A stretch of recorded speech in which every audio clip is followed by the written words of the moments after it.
Hindi pwede kayong walang paki eh. Future ng bansa ito. Sinabotahe tayo. Inarantado tayo. Mga PI kayo, plunderer. You get away with it? No way. Tatayo kami, madadali kayo, isasara namin kayo. Akala niyo, bibiro ako? Hindi ako nagbibiro. At hindi kayo basta-basta papatayin. Ipapipilayan namin ang Pilipino para sampalin kayo. Sampalin kayo. Kung tangatawin kayo, kung bambuhin kayo, para pagsisihan ninyo yung pagnanakaw ninyong ginawa. Hindi pwede kayo, and this goes for all PMAers and all MUP for that matter, hindi pwede kayong walang paki eh. Future ng bansa ito. Sinabotahe tayo. Inarantado tayo.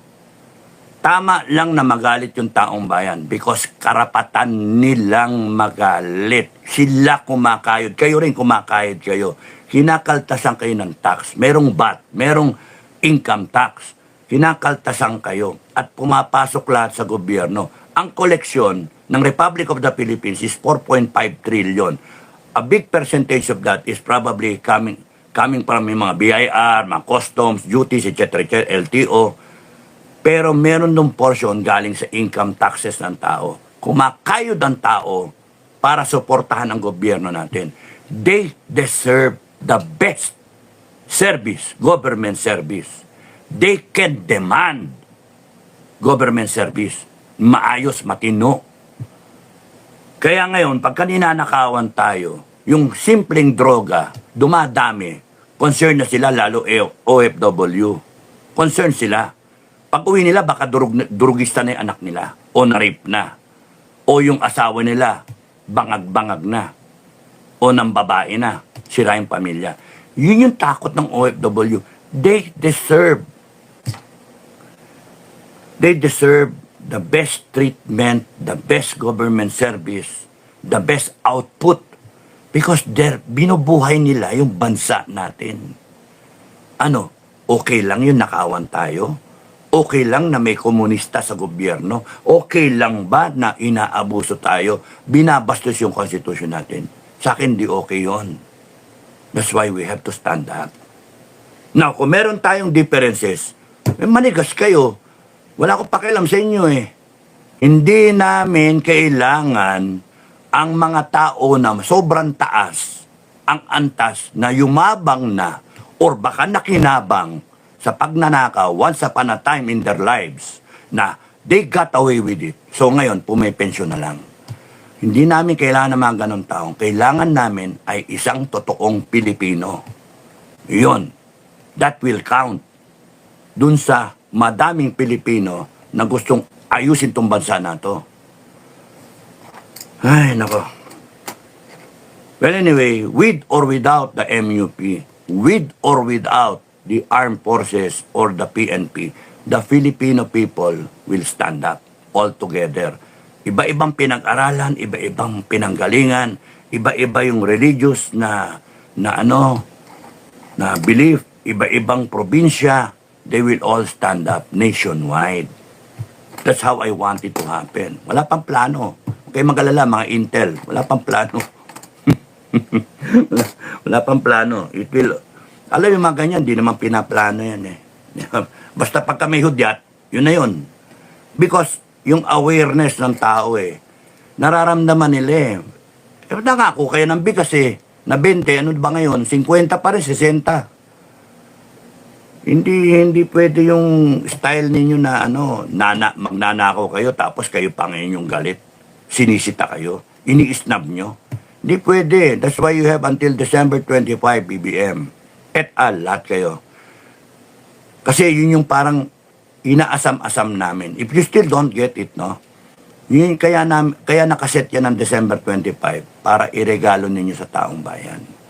Para may masmasan kayo. Magkaroon kayo ng konting respeto sa Diyos, kay Kristo, kay God Almighty, na He sent His only begotten Son. Sige, nagsakripisyo siya, magsakripisyo kayo. Aminin niyo yung mali niyo, and then, explain niyo yung pera. Yun lang naman hinihingi namin eh. Let's move on tayo. You can last until the end of your term hanggang 2028. We come out with our own elections. Huwag niyong ipipilit yung impeachment ni Inday. Mali kayo doon.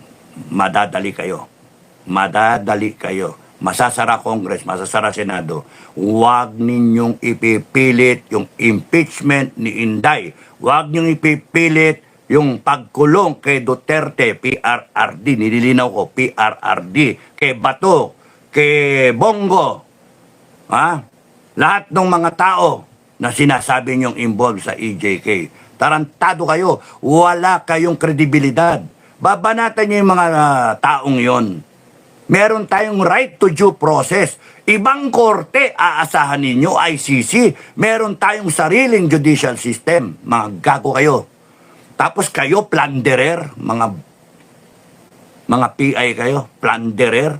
You get away with it? No way. Tatayo kami, madadali kayo, isasara namin kayo. Akala niyo, bibiro ako? Hindi ako nagbibiro. Alam ko, maraming susunod sa akin eh. No? Maraming susunod sa akin. Kahit isa lang ang sumama sa akin, si Metran. O kaya, yung mga commander ko. O kaya, yung FGF. Okay lang. Tatayo kami. Pero kung sumama ang taong bayan, lahat ng matitunong taong bayan, good luck sa inyo.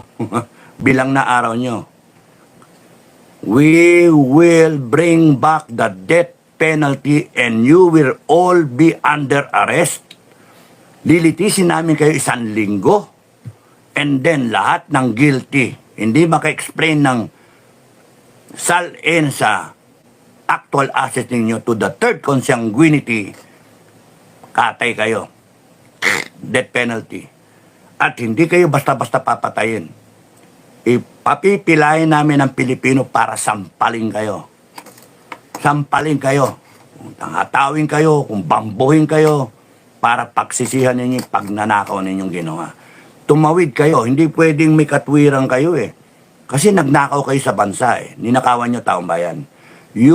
Ang pinaka-guilt ninyo is hindi per se yung pagnanakaw.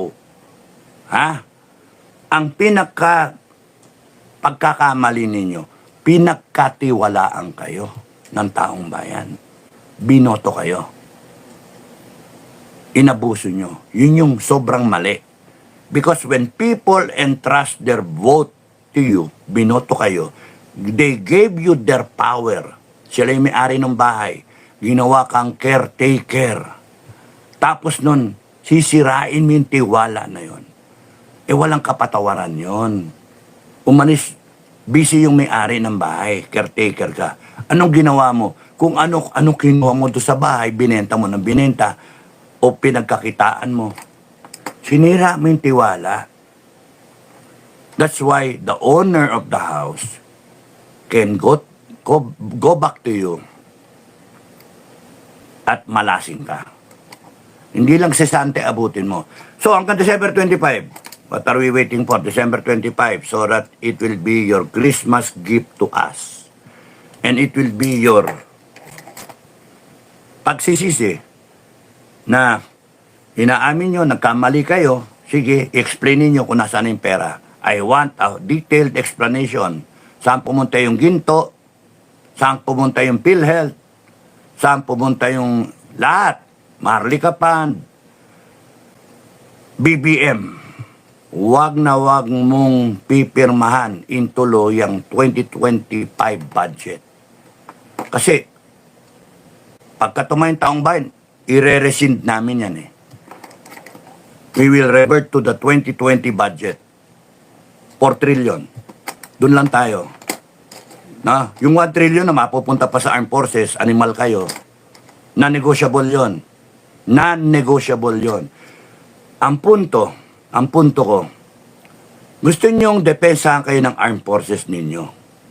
180,000 na lang. Dapat yan 300,000. 100,000 sa Air Force, 100,000 sa Navy, 100,000 sa Ground Force.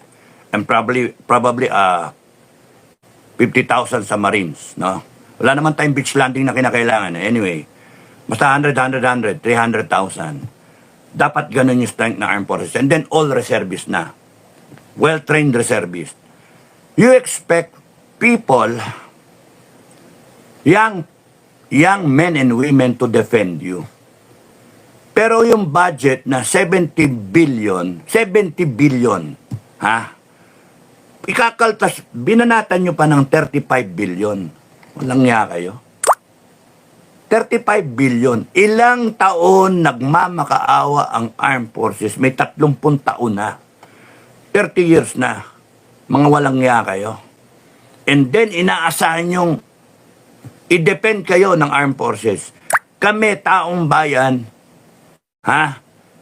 Mahal namin yung armed forces. Tsaka yung PNP. Binaboy nyo eh. Binababoy nyo. We will take command of the armed forces and the PNP. Sinasabi ko na. Kaya kayo mga AFP tsaka PNP, you better pick a side. Taong bayan o yung bangag o yung mga plunderer o yung komunista. Kung diyan kayo, you defend them to the death. Because kami, taong bayan, will defend to the death our right. Our right. The Constitution. Pag sinasabi niyo you will uphold the Constitution, you better understand the Constitution, what it is all about. It's not about a president. It's not about congressmen and senators or judges or institutions. It is about the Filipino people. Yung ideals ng taong bayan. Kaya nga may Constitution eh. Kaya nga niratify ng taong bayan yan.